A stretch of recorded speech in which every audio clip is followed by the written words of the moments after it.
Hello and welcome to the West Yorkshire Football Show. We're here to give instant post-match reaction to Chelsea 2, Leeds United 2. Somehow, somewhere, the Whites found a way to claw and grind and scrap for a point down at Stamford Bridge. What looked like a highly, highly unlikely point as well. If you're joining us, please do get your likes on the video, get your comments in, and also please get subscribed to the channel as well. Incredible stuff. Do you know what? I'm kind of saying to myself, did my kind of jinxing it kind of work? Because I was so down on this game, Jay. Do you know what? I looked at all the remaining fixtures we had, and I was just like, this is the game where I'm just like, I'm just not feeling it. And then DCL's out. Obviously, Stack's not back. We're mixing and matching at the back. We're playing players in positions we don't normally see them in. Strike, obviously. Yeah, Strike out as well. And you're just thinking, oh, no, this is a recipe for disaster. And it seemed to be pretty much heading that way. Obviously, full disclosure, you didn't manage to catch the first half, did you? You was out for the first half, but you got back for the best half, certainly. I mean, Jay, you kind of take on that a few minutes after full time.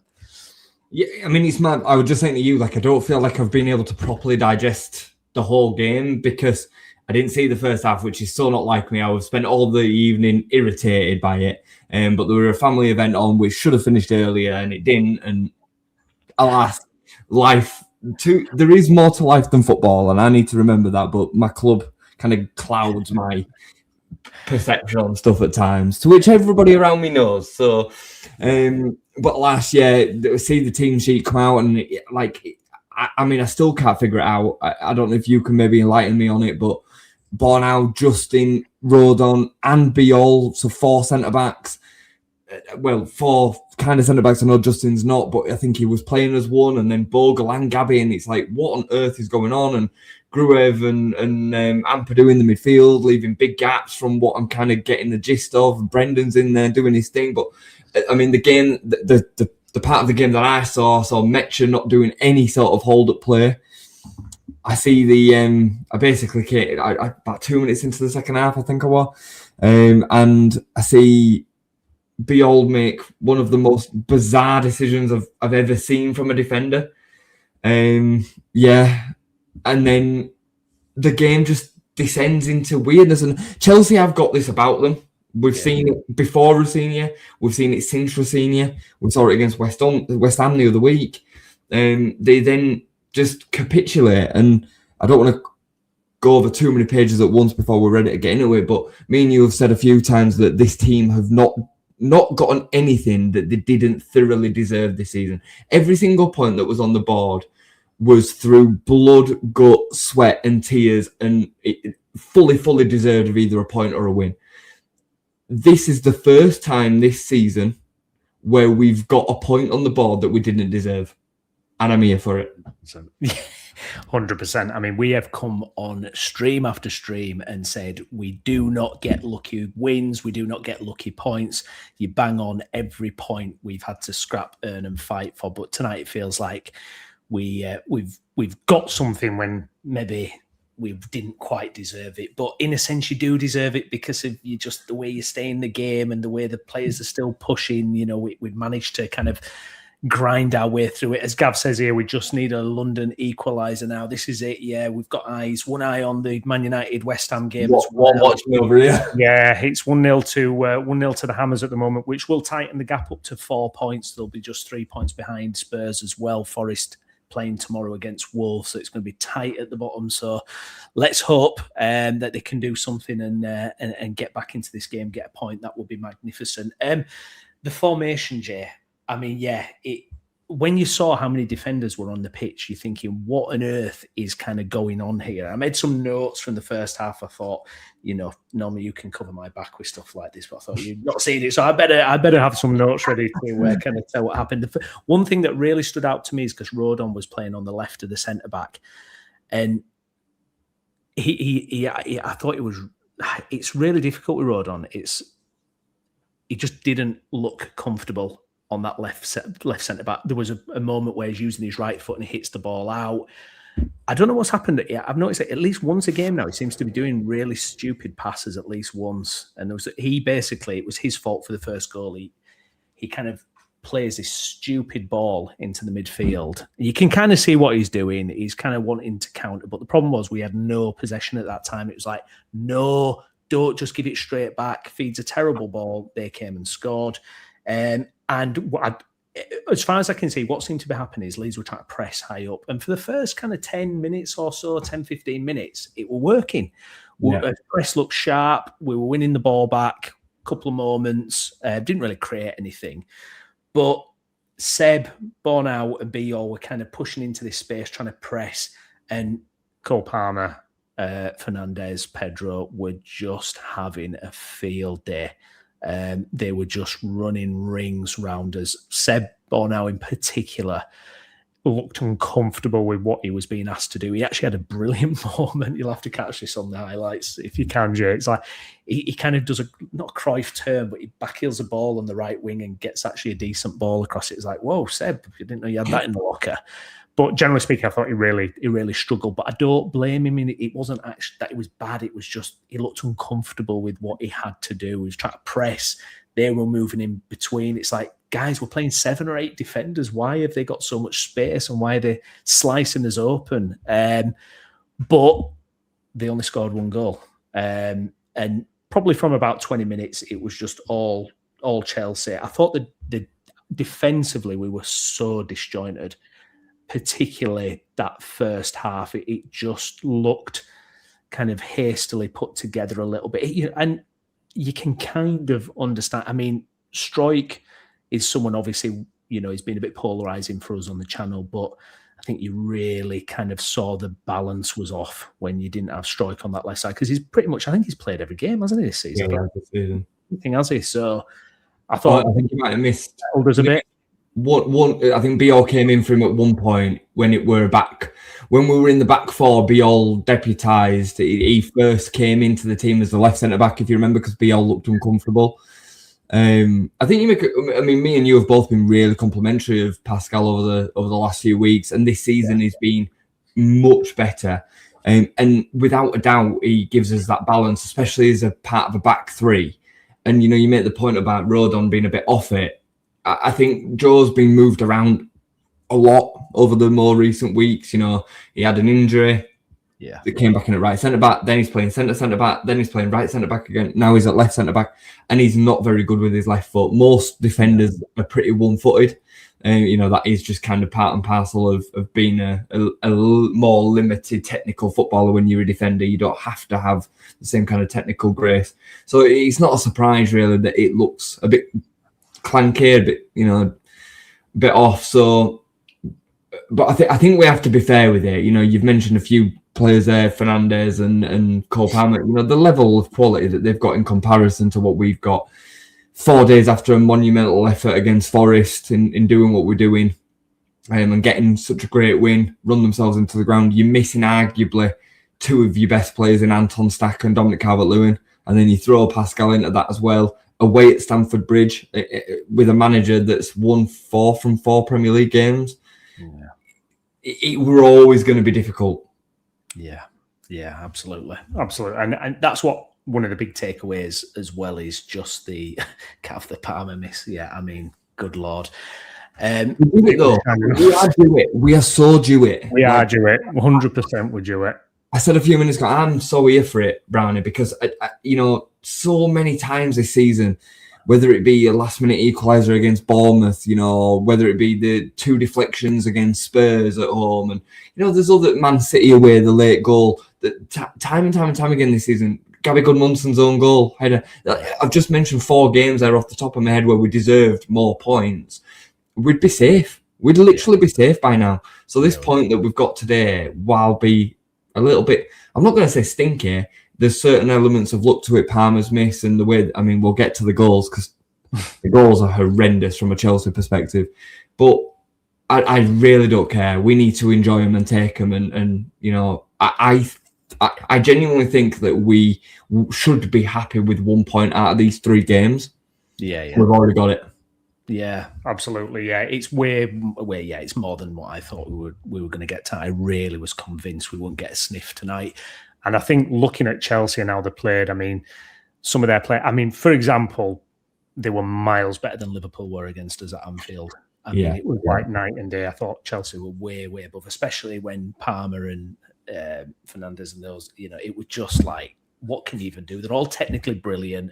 They can control the ball, any position, any place. And, we were chasing round. And I think what happens with your lesser quality teams as well is when that confidence dips slightly, or the little mistakes start coming, bozo moments start to happen a bit more frequently, that kind of difference in level, it kind of puts a pressure on the team, and you can see players just doing things that they don't normally do when they're comfortable and confident. It was one of those. It was difficult as well for the forwards as well. I mean, Mecha, he's a funny one, and he always, touch of a baby elephant sometimes, but then gets another goal. Obviously, a fantastic penalty, and we'll come to the goals in more detail. But I thought him and Aronson, it was like a hiding to nothing. I mean, it was like, okay, you'll get the ball once every 20 minutes, and you're surrounded by 4 Chelsea players. Good luck. It's like, what are they supposed to do? I mean, there was just there just didn't seem any way we could support players quick enough. You had the fullbacks that were trying to do their thing, Gabby and Bogle trying to support a little bit, but it looked like nothing was going to happen tonight. It really did feel like nothing was going to happen.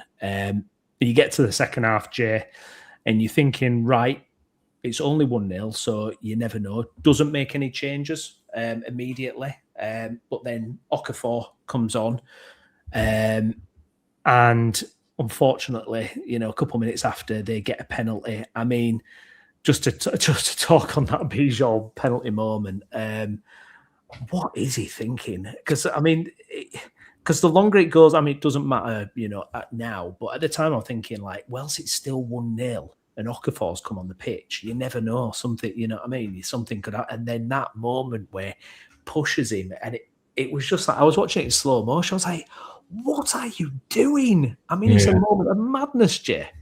It's just a bizarre decision, isn't it? It's just a really odd decision.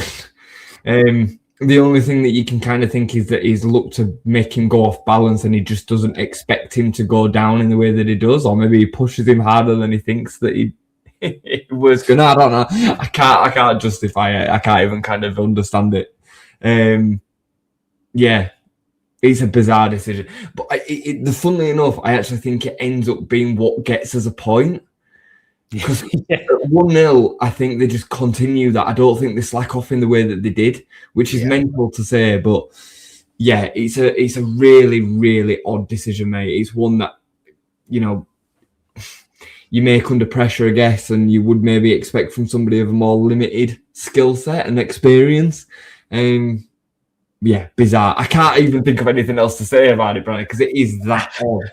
It made no decision. It made no sense. No sense at all.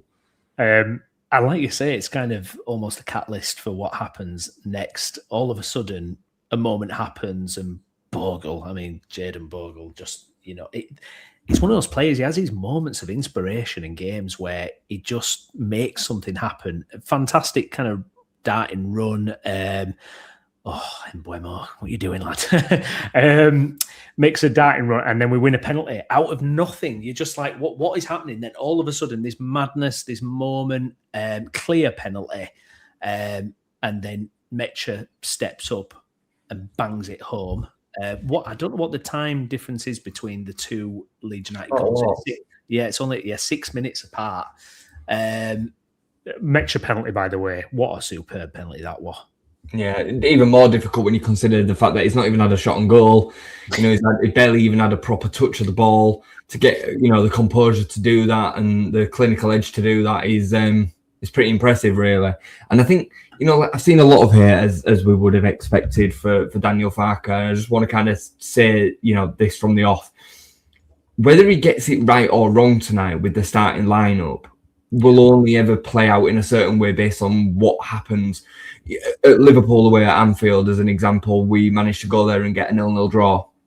you're going to ride your luck sometimes when you're playing against these teams with a limited set of resources, especially away from home. His process of kind of thought going into this game will be keep it tight, keep them out for as long as possible, and then look to take the game late. That just because a manager sets up defensively, being happy with a point doesn't mean that they don't want to win the game. Yet you have to bear in mind and factor in what's in front of you. And the fact is they're so much better than us. And we find them in a really good moment, in good momentum, with good form. So I don't want us to go there and have Okafor and Metcher up front like so many people were saying, because it worked at Ellen Road. It's not at Ellen Road. It's not at Ellen Road under the lights. Yeah. When we can play with that a little bit more freedom. We hope to take them into a certain choppy bit of water in that second half when the crowd wasn't behind them and then try and sink them late. Now, when we went at 1-0 down, we bring Okafor on and we changed the formation. He brought Okafor on for Bornau, super negative, pragmatic manager, whatever you want to call him, doesn't make that change at that point. No. He doesn't. He just kind of sits on it. But we did take the game to them. And even though it was some terrible defending, it is still the changes that then made the difference to the way that the game then went. It's instructional that Jayden Bogle is basically playing as the second striker. Yeah. You know what I mean? So, yeah, Jayden, he makes all sorts of chaos happen. He's a bit like a B-Tech Dani Alves. He finds himself in these mental centre forward positions and scores goals. And we saw it at championship level, and we kind of thought it was just because of the amount of dominance that we had at championship level. Firpo and Bogle would chip in with a lot of goals and assists between them.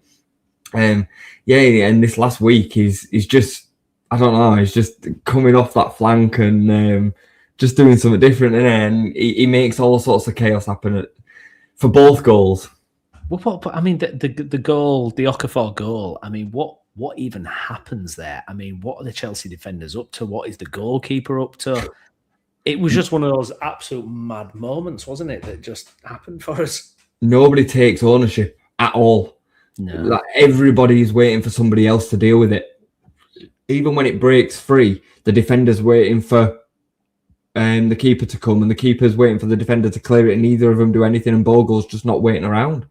I remember, funnily enough, I was flicking through the compilation of all the goals from last season, and there's a goal when Jayden Bogle runs all the way down the right-hand side, does a bit of skill, takes on a player, and it breaks free for the keeper to gather it, and the keeper spills it back into Jayden Bogle's path, and he taps it in. It's Coventry away, and it's literally, it's reminiscent of that last night. You just never give up. You never know what might happen, and sometimes it does. So, yeah, but I mean, if I were from a Chelsea perspective, the management and the fans, they must be losing their mind, especially at the second goal. The first goal, it's a bit of poor defending, it's a mistake, it's a penalty, it's definitely a penalty. But the second is undefendable from an analytic point of view. If you conceded it at Sunday League, you'd be going ballistic, or I would. You know what I mean? I'd be going mental with my teammates. So, yeah, it's a shocker.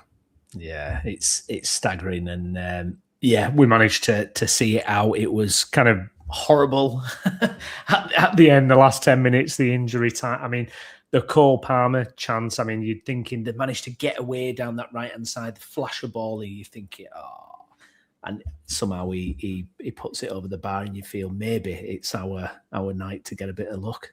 Mate, it's as good as a goal, isn't it? Let's be honest. It's as good as a goal.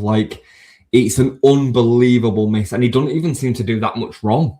He's I've watched it a few times in slow motion, and it seems like he gets it right on his instep, but he somehow puts it over the bar. It's a gift. It's certainly a gift. And it's one, I'm going to keep on pulling back to this. We deserve it over the course of this season. Yeah. For how great this point feels tonight and how much of a blessing it is. We've had, I would say, 5 or 6 games this season where we've had that go against us late on. And, we've not had that luck, and we've deserved it. So I think 1 point is only a splash in the ocean of it kind of balancing out over the season, as they say. I think we deserve another 3 or 4 minimum before the end of the season. So, Absolutely. Skip, meltdown on social media about West Ham winning. A point is a huge result. It's still in our hands no matter what another team does. Mark Highlad's great point. Gavin, cancel that haircut. Oh, I think Xerxes just put it wide, damn it. Yeah, it's going to be fascinating, and we'll kind of get into it once we've got the final result through on that front. It's more annoying where West Ham are concerned. It's just like, let it be easy. You were so crap a couple of months ago, even a few weeks ago. Just piss off. Just we were looking at them tables, weren't we? We were talking about them tables earlier. You know, at this point last season, 29 points, the Dad was comfortable. I think last season we'd be in 13th. And would be 9 points clear after this game week. Yeah, it's crazy. It's literally crazy, but it is what it is. It is. We are where we are, and you know there is. I said to you before coming on, there is still. If we carry on with this trajectory, regardless of what West Ham do, there's enough teams down there that are not doing it. Brighton are now only a point, I think, ahead of us. You know, Palace, have they fully turned the corner? One win in 11 isn't going to change whether they are now good or not. It might give them the catalyst. It might give them a momentum. We don't know. You know, it might be like West Ham. It might not. Who knows? Forest are still down there and got loads and loads of problems. Spurs are absolutely on their asses. So I'm not worried because we are doing enough. We're looking after Leeds United. Yeah, absolutely. Yeah, it's a strong run at the moment. And I think, you know, I hope that, I mean, I'm looking at, can like Somerville or Bowen miss a game or just get some niggly injuries? I know they had Tadibo sent off and he's going to miss a few games. It would be nice if their best players or you know, just be interrupted for a few games. DCL for me, I just think it apparently was a cold, I believe, or a bit of flu or something that's kept him out. So, you know, it's not a hamstring or, you know, something like that. So hopefully he will be back fairly quickly. I just feel that, oh, yes. Oh, they scored. Getting Man United have scored. Never thought I'd saw that. Getting 6 points. Here we go. Get that lad his haircut. See, that is massive. Because just getting out of each of these games with no growth of the gap is going to be massive coming to Sunderland at home in 2 weeks or whatever it is. Oh, that feels amazing. Now we can really be happy about tonight. Imagine they get another late winner. 1-1. I know that lad gets it. Do you know what? I feel for that lad. It's like, imagine having to do it all again now. It's like it's going to go on that you've got to wait 5 games. It's like, oh. Are you sure, Browney? Because I think there'll be a part of him that won't want to cut it off now because it's giving him a lot of fame and notoriety, isn't it? I get what you mean. Yeah, it's just going to rumble on. I mean, can you imagine the amount of money he's made from it as well? Like, yeah, absolutely. Fair play. I know some people get really grumpy about it, but I'm like, oh, it's a laugh. It's a bit of fun, isn't it? It's what social media is nowadays. Fair play. Somerville's coming down now. Go away, Somerville, please. Will you just stop? Behave yourself, lad. Loyalty to Leeds. Come on. He's big Sheshko as well. It's my boy. I know he's a scummer, but I was a Sheshko fan before he went to. You were, yeah. Remember, I think you're wonder kid, wasn't he? Top scorer at the Euros, and he I think he got one. He bombed, didn't he? Yeah. Oh, Traore, he won't do out, surely. Yes, well done, Casemiro. This is the closest you'll ever get to a watch along, by the way, on the West Shore Football Show. I'm telling you. But yeah, yeah, it is amazing. I think DCL. Yeah, I want to come back to kind of. Hang on, Man United on the breakaway here, in the box, passed it across. Terrible pass across. Oh, just on DCL. Let's just take a minute, right? I mean, he's vital, and we miss him so much from. In possession, out possession, hold up play, goals. We missed a lot, and he's massive. Yeah. Let's just take a minute to take check of the game he's missed. Chelsea away, which is probably a throwaway game, bit of a free bit anyway, right? He has a cold, right? Whatever that means, the flu, he's unwell. Let's rest the boy. Yeah. That is the decision. I'm sure if Daniel Farke had said to Dominic Calvert-Lewin, "I need you and you're going to play," he'd have played. Yeah, I'm almost certain that with it being a flu, I think the the management team will have decided, you know what, let's take off for him. He's played a big game on Friday. I think he stayed on for the whole game. I stayed was definitely late. Let's not risk him. Yeah, absolutely. Yeah, no, I agree. That's finished, by the way. That's full time. So the 6 points remains. That is just another one chalked off. Fantastic. I think that's massive. That's massive. Yeah, I agree. I think that for me just caps it. That's just beautiful. That makes it perfect. Even if it had meant us losing the game before a ball was kicked this evening, if we could have said that we were going to be no worse off from West Ham after us playing Chelsea away and they're playing Man United at home, we'd have taken it. 100%. 100%. And as it turns out, we're actually a point better off, which has dragged Spurs more into it, put Forest a point further behind and all the rest of it. So I think that's a great result for... And this is probably the fixture. I was just quickly getting the fixtures up. And obviously we've got Man United away. We've got Man City coming up. But I've got to say this one against Chelsea, I don't know. I just had the ick with it, but got ourselves a point. Just in terms of obviously we've got the FA Cup game coming up. I mean, when we come back to that other side against who is it? Villa, isn't it? Villa away. But the prospect of having Anton Stack back, the prospect of having Pascal Struijk back, DCL back, it feels like if those things can come together, obviously you're always going to get niggles and injuries and players out. But if you can, I feel like Stack would have been great tonight. I feel like Stack was a player we really needed out there tonight. I don't think, Gruev and Ampadu were bad or anything, but I just feel Stack has that extra bit of, well, he's massive. That helps as well, the fact how big he is. But also the way he kind of uses the ball and how he carries the ball, I think we could have really done with him. So it's looking very positive, Jay, getting these players back. We've got FA Cup at weekend. We don't care. Play Peru, Nonto, whoever. Literally, I'm not bothered. Don't play any first teamers for me. I don't care. If you get through the next round, obviously it gets a bit more exciting. But for me, just if there's any doubt at all, keep them on the bench, keep them at home, don't care. But yeah, it feels like if we can get those players back in for the next Premier League game, you're talking about the final 12 games then we're talking about? Yeah, final 12 games. I do think DCL, I'd be worried if he was, injured. If it came out he was injured, I do think it changes us quite dramatically without DCL. No slight on Metcher, but I just feel, it's like when Okafor was up front by himself. He doesn't challenge in the air or anything, does he? He gets smaller when he goes up in air. It's like he's making a jump, and he goes kind of like that. You're like, such an odd approach to playing up front, but being that target man.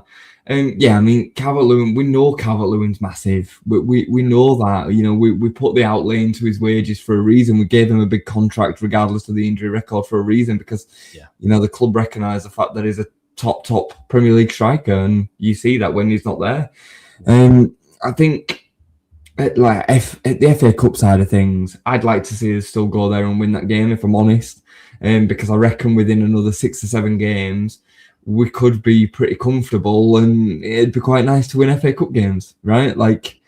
You get enough decent draws and before you know it, you're in quarterfinals and then you're starting to think, well, you know what, could we actually win a cup? But I hear you, and I think it is still important that the priority is the Premier League, but we've got enough of a squad to be able to still go to Birmingham, win that game and not risk anybody that's got any injuries. I'd say that the likes of Sam Byron can come in, fine, no problem. You take Gabby out and play whoever at left back instead. You don't play Dominic Calvert-Lewin, you play Metcher, you've got Dan James, you've got, Buonanotte. If he can play in Cup, I don't know if he's cup tied or not. I don't think he will be. But if he is, to be fair, Brendan would play every minute going anyway. So Brendan, you wouldn't mind risking, but Tanaka, you've got Longstaff who's been without game time. You play Okafor from the start because he's not started many games recently. Bless you. Thank you. So you've got enough of a squad, mate. I personally don't think squad depth is an excuse to not go and beat a championship side, personally. And if we lose, we lose. You get on with it.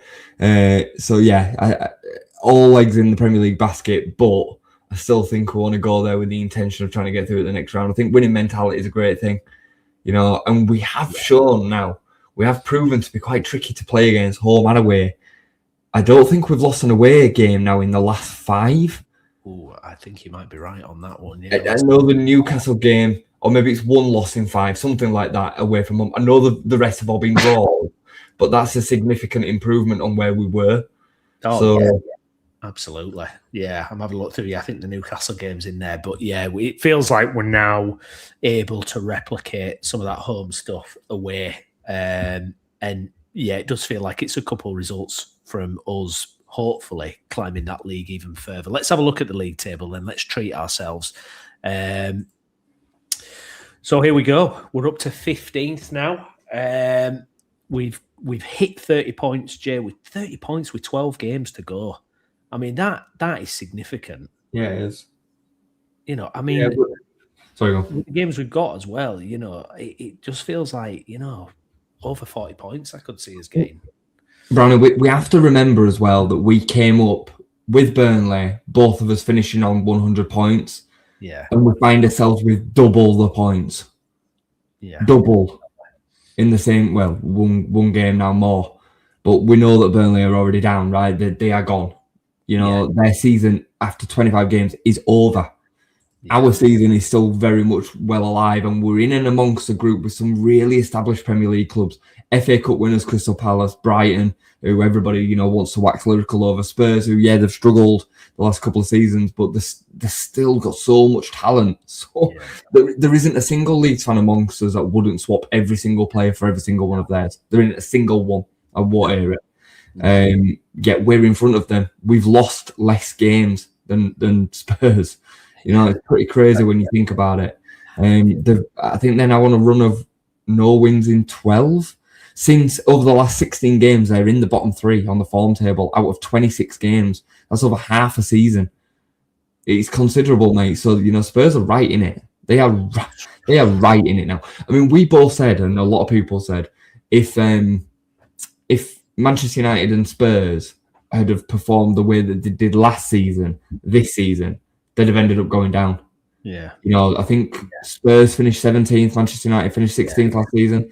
Spurs, you know, they've got the points that they needed to stay up by February, but between February and the end of the season, they dropped like an absolute stone, and it's continued, hasn't it? So it's shocking as well. I mean, I've been watching a few Spurs fans and what they've had to say, and I mean, the injuries they've got, you know, is absolutely shocking. Obviously, Maddison, Kulusevski, you know, real top class players they're missing, and it feels like it's all brewing to be something that could, you know, really shock us, because everything's going wrong for them at the minute. And I think it's strange as well with Thomas Frank, what's going on as well, because it's like those little things that happen. He keeps having these like mini PR disasters as well, you know, that just seems to, everything's just not working, is it, for them, despite doing well in the Champions League, conversely, which is bizarre. Well, it's funny, isn't it, because the pressure is different in that there's no expectations, and, you know, I mean, the Premier League is so much better than most of Europe. Even the good teams within Europe, they're not of the levels of the mid-table teams in the Premier League. You know what I mean? So, it's interesting. I just want to bring this comment up because I know fans are starting to go this way. This is mental. Like, this is... I even saw somebody say earlier that 42 won't keep us up. I mean, it will. It will. We get like this, and I think every fan gets like this when it comes to, like, the bottleneck end of the season when the pressure's really on. You know, it was like last season, it was like, 97 won't be good enough to finish second. It's like, no, it will, because somebody will always drop off. You know what I mean? And I mean, there's still so much bad form down there. You know, as much as we're not winning every week, Spurs, Palace, Brighton, Forest, you know, maybe not so much Forest, but the other 3 that I've just mentioned have all, they're not winning games at all. They're not picking up points, period. No. So I think it's going to be higher than we thought before West Ham started having these results, obviously. But you know, West Ham are not gonna all of a sudden be able to pick up wins every week. They've got, what is it now, 12 games left? Yeah, 12 games and left. You know, you're talking about them getting to 45. They'd need to win like 7 of 12. Yeah. Like, they're not going to do that. Like, when you look at the league table, you start to kind of like not computing it in the same way as actual wins on the board. So I don't think we need to start panicking. I think it'll be about 37, 38. I think it's going to be one of the highest in more recent years, unfortunately. But I think if we hit 40, mate, we'll be absolutely fine. Yeah, I mean, yeah, 10 points from 12 games feels very doable, especially, I think, what's supporting all this as well is that fixture list. You look at those home games, and that's our bread and butter. I mean, we've been so strong at home and against those types of teams where if we just do the business like we've been doing it, we should be absolutely fine. West Ham tonight, I mean, what do you think they'll be thinking going into that dressing room? And could you see that maybe just clipping their wings a little bit of this recent good form they've been on, the fact that they've, kind of given up 3 points in injury time? Or do you take encouragement in the fact that they run it that far? It's a tricky one, isn't it? Yeah, I hope it has an effect on them, obviously, but I think we need to be careful about how much we're gassing them, if I'm honest. Yeah. I think they've beaten the worst team in the division on form other than Burnley in Spurs. Yeah. They've beaten Sunderland, who were also on awful form and actually not that good. And then they've beaten Burnley, who are the worst team in the division right now. Yeah. So I think while, it's points on the board show they need to go out and get them, and they were on the, terrible form themselves, I think that it's a little bit of a false narrative. I think there's a little bit of, kind of jiggery-pokery going on in our head. I think tonight is probably their best result out of the change in form, because Manchester United were going into this full of form. West Ham have not been great at home either. But even with that, they've then gone and still thrown it away late on.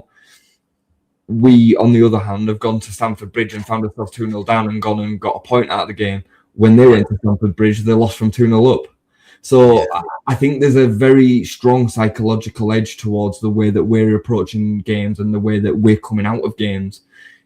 So I'm not that threatened by West Ham at all, because I actually think right now the trajectory is that we're still better than Palace, Spurs and Forest. Yeah. And I think West Ham are still the team that are going to have to catch all of them as well as us. Yeah. So as long as we keep on doing what we do, that even if West Ham win the next two, which they won't, I said that before this game, they won't win all three, and now they've not. Yeah. They won't win the next two either, in my opinion. Even if they do and we lose both, we're still not in the bottom three. Yeah. Yeah, exactly. And we also knew, Jay, as well, that to replace a team in this Premier League, and the fact that Sunderland got off to such a great start, it was like, we've got to kill a really big beast here, because, and it's not going to be easy to dislodge a established Premier League team who've been there season after season. We knew, they're not just going to kind of fade away and die straight away with the players they've got, manager they've got, everything like that. So you do what you can do. I think, again, it points to what a fantastic job we've done, really. The more I think about it, the recruitment, Farker, I just think we couldn't have done better or more, really. And I think, look, don't get me wrong, and this is not to get too ahead of ourselves, but I think there's a huge task in the summer. I think that's going to be really super interesting this summer. I think that's a big job, like we mentioned before, that second season. What we can't do is what we did under Bielsa, where it was like, stand still. Can't stand still. We're not as secure, thankfully, which is a bit of a weird one to say, but it's probably better for the future of the club in terms of staying up in the second season, that we're not, completely safe this season. I think Farker and the players as well deserve so much credit. This team have got so much resilience. We've said it time and time again this season, where they've gone and had a disappointing result, they come back the week after and put it right. Within games we've shown this season. Bear in mind now, we've come back from 2-0 down against Man City to equalise. Yeah, we lost the game late on, but it shows you what we're capable of. We've come from 2 goals behind against Liverpool and come back and drew with them. And we've come back against Chelsea away at Stamford Bridge and claimed a point as well. Yeah. The game at Newcastle is an example. And I know, again, we end up going to lose that game, but 3 times we take the lead in that game. That's not a team that's willing to lay down. They really have shown so much resilience this season to just keep on going and keep on working, and hopefully something happens. And, for any tactical kind of failing or negative you can put at Daniel Farker's door, I can give you 2 or 3 positives with regards to his man management and his capabilities of being able to lead a team into battle.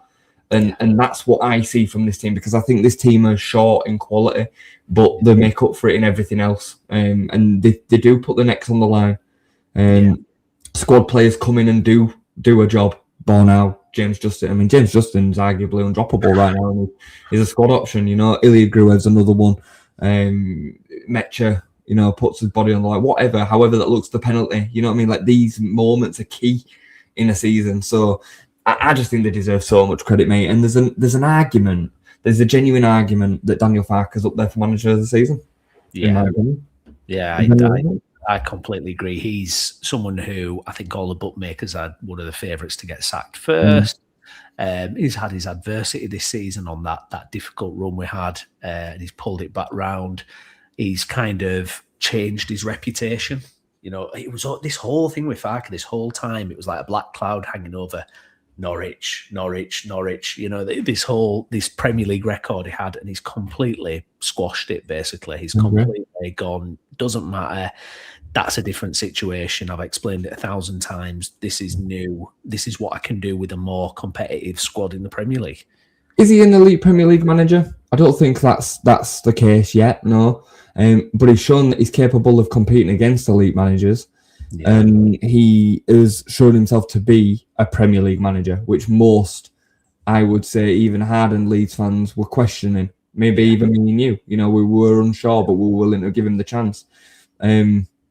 I think personally he's done an unbelievable season, done an unbelievable job. But just see Michael's comment about Regis Labrie.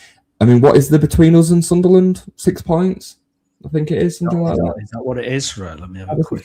They beat Burnley the other week, who were terrible. Scott Parker. That's not that much, is it? Considering the recruitment space and the PSR limits that they had to work with, and considering the start that they got off to and what they were able to bring in, has Daniel Farke done a better job than Regis Labrie? I would argue he has. Personally. And I would argue that the way that the football has been played on the pitch, we actually deserve 6 more points and they deserve 6 less. I've said that all season. I think us and them are actually in the incorrect positions in terms of the way that it's felt to watch both sides. And I've watched a lot of Sunderland this season. I'm not being salty. It's just the way that I see it. I think we started off the stream by talking about points that we've not deserved and we've not got any before tonight. They've had a fair chunk of them that we've not got. That's it. Yeah, 100%. No, completely agree. A couple of comments coming in from Daniel Farke. Unbelievably proud of my players tonight. No changes at halftime because he felt they could stay in the game until more offensive player like Okafor could impact the game. Tough night with DCL ill, but he played his cards just about right. Well, so this is one thing I do want to mention to you.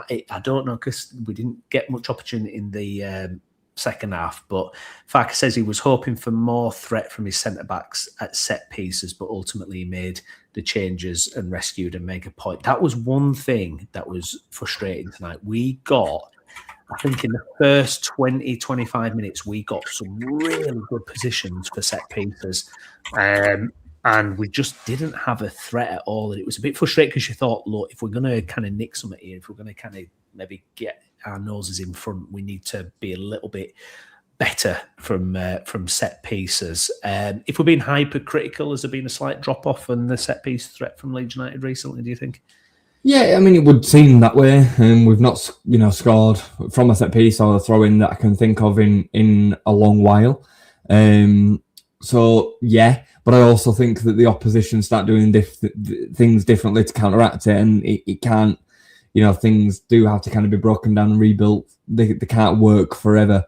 Unless you've got Declan Rice and Noni Madueke whipping balls under your crossbar continuously for 90 minutes.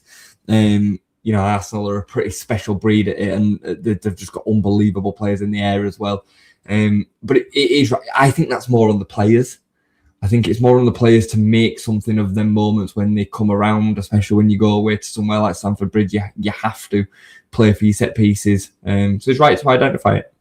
Yeah. In terms of what Farke thinks of his squad, it feels like quite a while since we saw some of the fringier players, Peru, Nonto, Tanaka, seem to have kind of faded quite far away from the first team picture. Do you think now Farke's looking at this particular group that we've seen as his lieutenants? These are the guys that are going to get the job done. I can't imagine.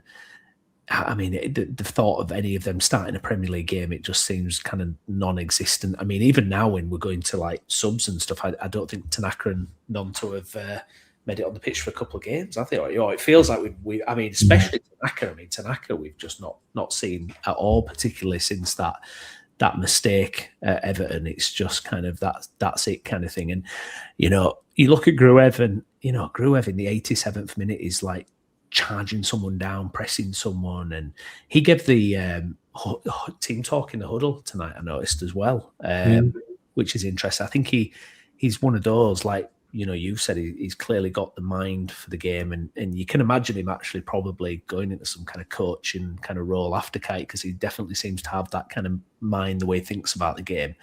But yeah, I mean, in terms of those Tanaka and Nonto and co, I mean, it feels like, they'll probably get the FA Cup game, but this is who Farke's trusting now to kind of get the job through with Leeds.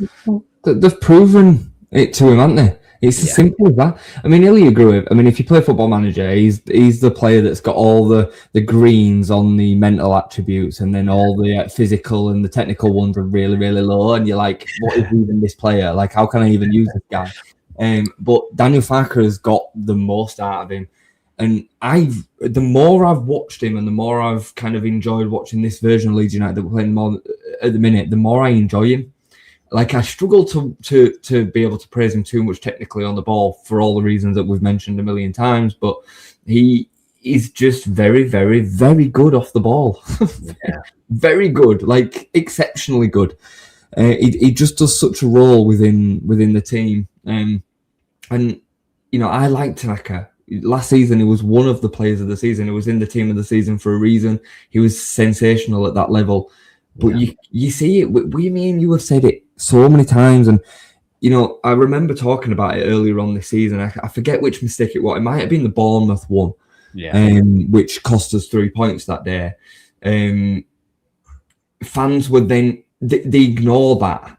They just don't see it because it's for one of their favourites. It didn't directly lead to the goal. It led to the free kick that then led to the goal. And people ignore it because it's Tanaka. If it had been Brendan Aronson or Ilya Gruev, it'd have been all hell to pay. But because it was Tanaka, it's ignored.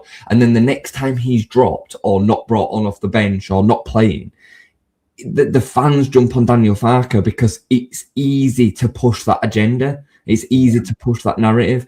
And at the end of the day, when you're a manager and you're paying with your job, if you lose faith in a player, you have no choice but to bring him out and not play him.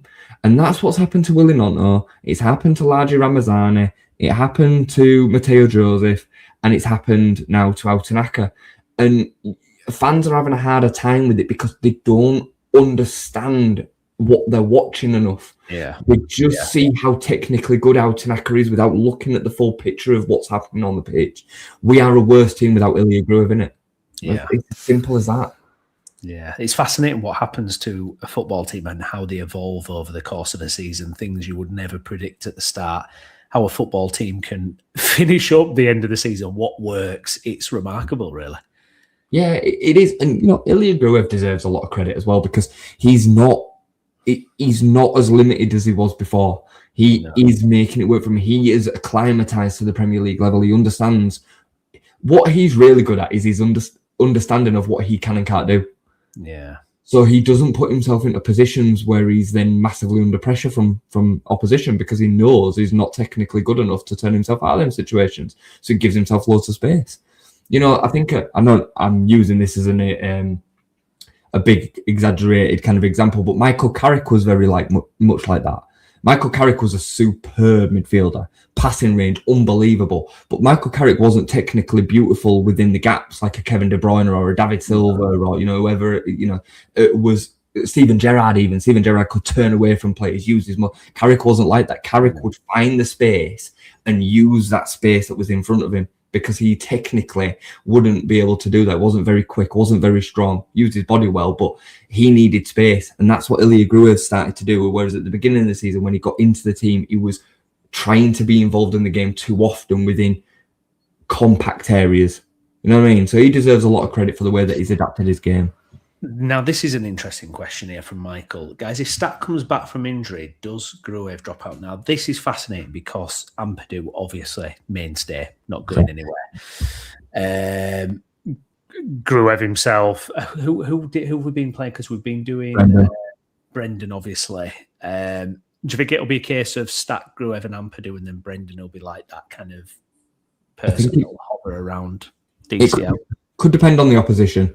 I think if we're playing Sunderland, Brentford, Brighton, Burnley, Wolves at home, because then they're the games that we've got to come at home, I think we'll see Okafor. And I could imagine that Brendan will then play as one of the midfield three and Gruev will drop out. I think it'll be Stack, Ampadu and Aronson. Yeah. If we're playing Man City at home, and, you know, we've got a situation there where we're wanting to be a little bit more pragmatic, a little bit more defensive, I think he'll go with Brendan as the floating striker and then Gruev will come in. Yeah. That's what I would say. I don't know if it's necessary to play Gruev in them games that we're looking to win when we've got Stack in there as well, who can do a bit of that job too. So, but genuinely, either or. I personally would rather, and I love Brendan, you know what I think of Brendan, but I would rather make the executive decision that Okafor needs to come in or not based on the opposition that we're playing. If that means that Brendan needs to drop out for Ilya Gruev to give us that kind of rear guard kind of solidity, that's fine. Because Stat can do a good job of between boxes as well. I don't think he's as good at it as Brendan. I think we really miss Brendan when he's not there now. Yeah. I think it's exactly the same as what Bamford used to do when he wasn't scoring under Bielsa. That press is vital, absolutely vital. Absolutely. Just before we wrap up as well, Okafor tonight, I mean, he's such a wild player, isn't he? You know, it's the good, it's the bad. But I think because he's such a big guy and he can drive forward with the ball, he's very difficult to manage as a defender sometimes. You know, he kind of trips over his feet a couple of times and stuff, but he's able to drive forward. You know, it's not like, you know, smaller players, you know, Aronson, sometimes when he kind of goes down a dead alley kind of thing. It's like Okafor, because he's so big and he's such a physically imposing player and he's got pace.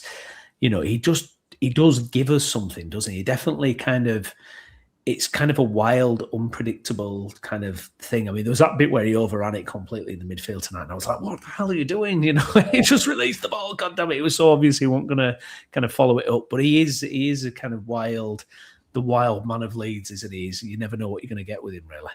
Yeah, he's very much that enigma, isn't he? I actually really liked his performance tonight. I didn't like his try and hold up play stuff, but that time, what I really liked about Okafor, I think it's his last three performances now, is he's worked his nuts off. Yeah. And as long as you do that, I want to see the quality as well. And we can then critique you if the quality is not there, but you will always get my backing if you put in everything in.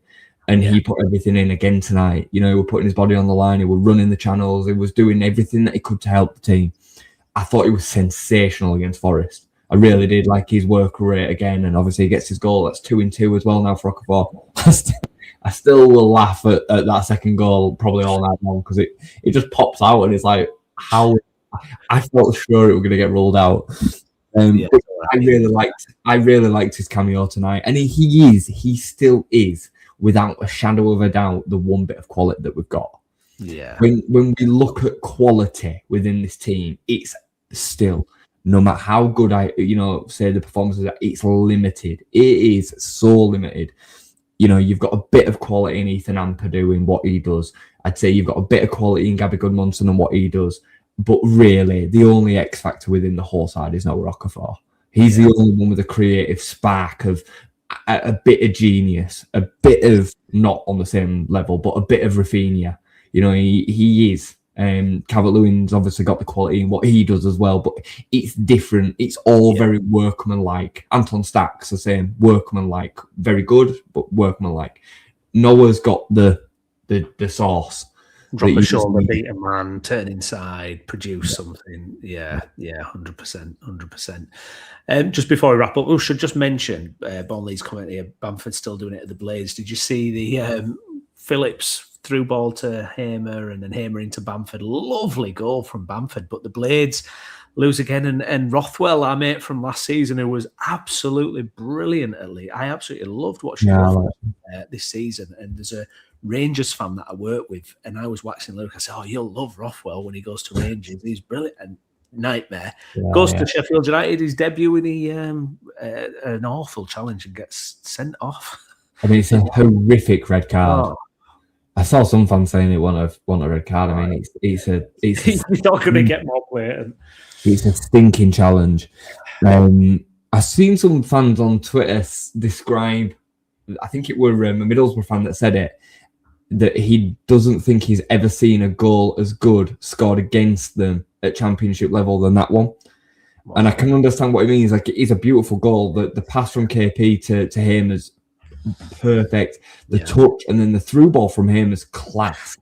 And not only that, but then the first touch from Bamford on the outside of his left foot takes it into the path of his right foot, and he just plays it. I mean, Bamford's having a bit of a Indian summer, isn't he? He looks strong. He's been very good this season since signing. I mean, bear in mind, he didn't have a pre-season. He was completely out of any action at all until December. He gets a 1-month deal at Sheffield United and tears it up, and he's carried on, and he's been a bit of a man. It's a funny one because I'm not disrespecting Sheffield. I don't like Sheffield United, but I'm not disrespecting them when I say this. But for Pat to have the pressure of being Leeds United's number 9 for nigh on 10 years, to then go to Bramall Lane and be able to express himself properly must feel like a real relief. It must feel like the weight has just been removed and he can just be the player that he is, because he is a very good footballer, and he's doing extremely well. And I really, really don't like Sheffield United. I would say that Sheffield United are probably my kind of least favourite team because of the amount of time that we've been out of the Premier League. You know, the Manchester United derby is still massive to me, and the rivalry is still massive. The Chelsea rivalry and whatnot, but Sheffield United are the team that I really despise. But I can't help but hope that them boys do well, especially KP and Pat. Fair play to him, and it were a great goal, mate. Great goal. Yeah, well, fascinating, and I mean, I don't think they'll. Do you think they've still got a chance of going up, Sheffield United? They just don't seem to quite be able to kind of get it together, do they? Quite to get a run going. I think, given the fact that they started so badly, I mean, they could well have ended up getting relegated this season. While they've really steadied the ship and turned them round, they've had a lot of change going on there as well. I mean, players were coming and going all through the summer. And then in January, they were carnage. I mean, I think they sent 3 loan players back. It's been a mess. So I think anything that resembles stability is probably a good season for them, and they can build again and go next season with Wilder again. I don't think they'll get it. I try and stay away from looking at the Championship too much, but I do get a bit of intrigue with regards to Sheffield United. But more the other teams, the Leicesters and Ipswiches and Southamptons. So Leicester beat Southampton 3-0 tonight, which is mental. You know, Leicester are right on the verge of the relegation zone after their points deduction, so it's interesting. But yeah, I wouldn't imagine so. But it's funny because I was watching a stream the other day, and they were saying how obviously, hopefully, fingers crossed, we stay up this season, we're never going to have a better chance to stabilise than next season, because the promoted teams are going to be Middlesbrough, probably Coventry, probably, but they've fallen off. Millwall, Preston, Hull, Wrexham. You know, these are the teams that are in the top 6. There's no Ipswich. Ipswich are there as well, but Ipswich are still only another Championship team. They're not an established Premier League team like Southampton and Leicester and Leeds, and even Burnley is a yo-yo side. Wolves. Next season the Championship's going to be brutal. If we stay up, there's going to be West Ham, Forest, Burnley, Wolves. There's going to be one of them. I mean, God, there might even be Spurs in the Championship, right? It could be mental. So yeah.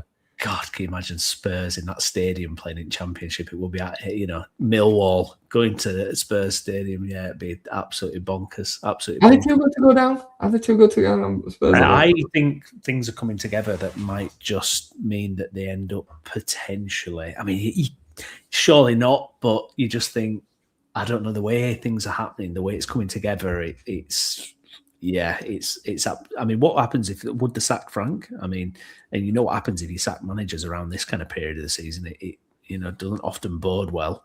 But can you let it continue like this? I mean, it's awful. I wouldn't put it past Daniel Levy at all to pull the trigger. I mean, he didn't last season, but he didn't have to. Well, he's out. Levy's out now. He's not at the club anymore. Is he still not the decision maker though? No, I don't. No, he's gone. So I think this is a problem. I think a little bit. Yeah. They're a bit rudderless. They're a bit. It used to be blame Daniel Levy for stuff, but now they're a bit rudderless. It's similar to what we were saying Manchester United last season, though. And they have made some big changes in the transfer window that did definitely improve them. But at the end of the day, it doesn't matter the shirt that you're wearing. Yeah, the players are not very good. And I said that about Manchester United last season. Like, there's this expectation just because they're pulling on a Manchester United shirt that they are good footballers and that they should be performing better than what they want. And Manchester United have obviously had a bit of a change in fortune recently, but I also think they put a lot into recruitment. Cunha and Buemo especially have really changed what they've got going on there. But Spurs, you look at their team and especially with the injuries, they're not very good. They're just not very good. No, they're not. No, so it could happen. You never know. Hopefully, anyway. I'm not bothered. West Ham, Spurs. Yeah, I don't care who goes down. As long as it's not Leeds. As long as it's not us, yeah. Yeah. Good stuff. Excellent. Just this quick one as well. Karma for Leicester City, 6 points deduction. Had it been Leeds, could have been more. And yeah, we know all that stuff as well, don't we? About the fact that they all screwed us over. We were the only one, basically. But good stuff. An excellent night for Leeds United. We remain 6 points above the drop zone. We fought back from 2-0 down. Absolutely incredible night. Just buzzing with that one. Good stuff. Thank you to everyone who's commented. Please like the video, get subscribed to the channel as well. Myself and Jay will be back at the end of the week for our normal Leeds United show as well. So we will catch you then. I've been Stephen Brown with me, Jason Booker. Jason, thank you, mate. Thank you, mate. And we'll see you again soon. Thank you for watching. Bye-bye.